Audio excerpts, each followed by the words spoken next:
The Midnight Call. Sarah, 8 years old, lives alone in an apartment in New York City. It's 2:13 a.m. The city outside is quiet, with only the sound of rain tapping on the window. Sarah, after a long day at work, was lying in bed, scrolling through her phone. Suddenly, her phone rang. The screen showed an unknown number. Who could be calling this late? She wondered, frowning. She ignored it, but the phone rang again. This time, she answered, tired but curious. Hello. There was a moment of silence, then a soft, almost breathy voice whispered. Lock your door. He's coming. Sarah froze. Her heart raced. Who this? Stop messing around, she snapped, her voice shaking. The line went dead. She stared at the screen. The number was still there, but no one was answering. She checked the time, 2:15 a.m. It felt like the air in the room had changed. A feeling of unease settled over her.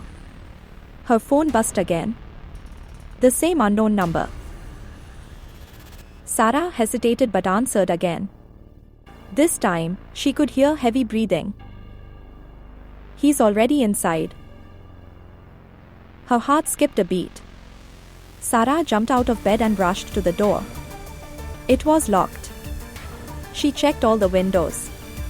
Everything seemed fine, but she couldn't shake the feeling of being watched. She turned to look outside, through her apartment window. The street was quiet, lit only by the dim glow of streetlights, but there was someone standing across the street, not moving. Who's that? She whispered. Her phone rang again. She was almost too afraid to pick it up. But she did. Don't look out the window. Sarah's breath quickened. She backed away from the window, her mind racing. What does he want from me? She thought. She checked the apartment again. Everything seemed normal, but the air felt heavier. She had to call the police. Suddenly, she heard a faint sound coming from the kitchen, something shifting. Her heart pounded as she tiptoed toward the kitchen. She opened the door slowly, but it was empty. Nothing here, she whispered to herself. Then, out of the corner of her eye, she saw something on the kitchen counter, a small dark shape.